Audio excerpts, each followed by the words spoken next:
Umugabo Semuhanuka yari afite umuhungu w'umusore akitwa Muhanuka. Umunsi umwe se aterura inzoga arazizana baranywa. Ikiganiro reka sinakubwira.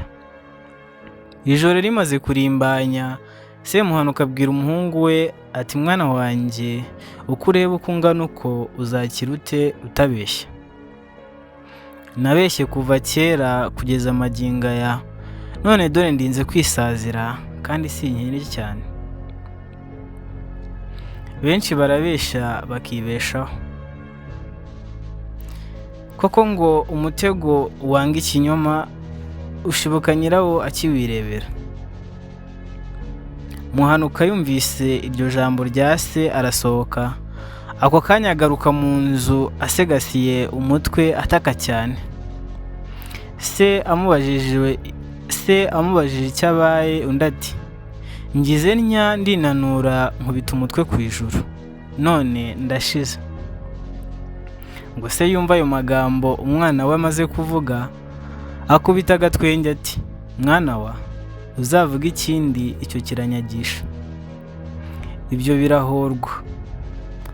Haca iminsi, bukeye Muhanuka na se bajya guhiga. Semuhanuka abwira umuhungu we ati umva rero, buri murimo wose ugira uko ukorwa.